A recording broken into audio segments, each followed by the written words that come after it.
Surely there must be some medication you can take for this. Isn't there a cure by now? You should really see a podiatrist or a doctor or a dermatologist. You need medication stat. Thousands of comments encouraging me to go to the pharmaceutical companies and find a cure for something I have already found a cure for. The only recommended medications for this treatment are experimental at best, with lots of adverse side effects. Topical keratolytics, oral retinoids, topical calcipotriol.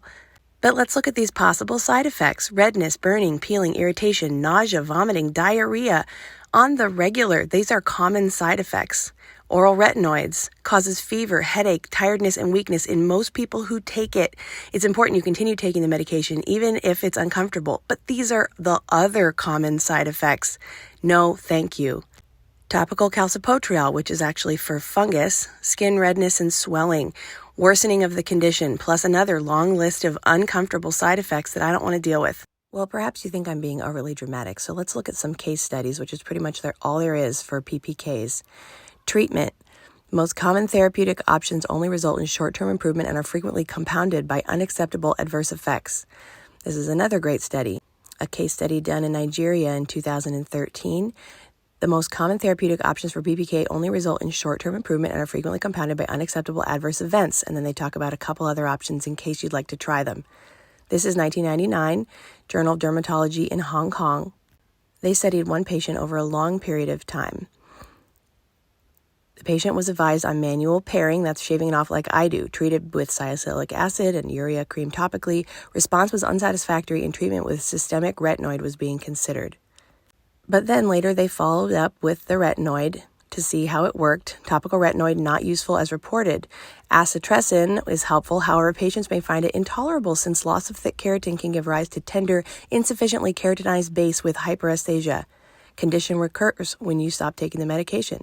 This article is a bit more recent, 2002, Brazilian Journal of Dermatology. The therapeutic resources are scarce. Treatment is mainly symptomatic. Topical keratolytic can aid in reducing epidermal thickness, however, with transitory results.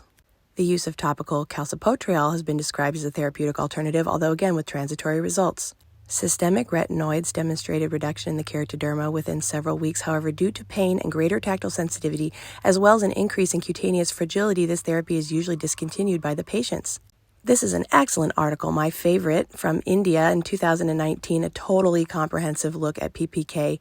Persists lifelong and significantly affecting quality of life. There is presently no available therapy that is specific and curative. Mechanical debridement with a blade or dental drill and liberal use of topical keratolytic agents is a first-line treatment and will provide temporary relief. Systemic treatment with retinoids may help improve symptoms. However, only low-dosed retinoids are recommended because of all the adverse effects. This was a broad paper written for the European Journal of Dermatology in 2020. Treatment is mainly by mechanical debridement and use of keratolytics like urea, blah, blah, blah. Oral retinoids can help, but pain from increased fragility limits their use. This is what the current research shows. Take the skin off with a blade, and you might be able to use some of these things if they don't cause you a whole bunch of pain. I'm not in pain right now. Taking a few hours every week to shave my hands and feet or clip some of the excess skin off is not killing me, and I have a great quality of life. I commend those who experiment with themselves like this, but I do not want to.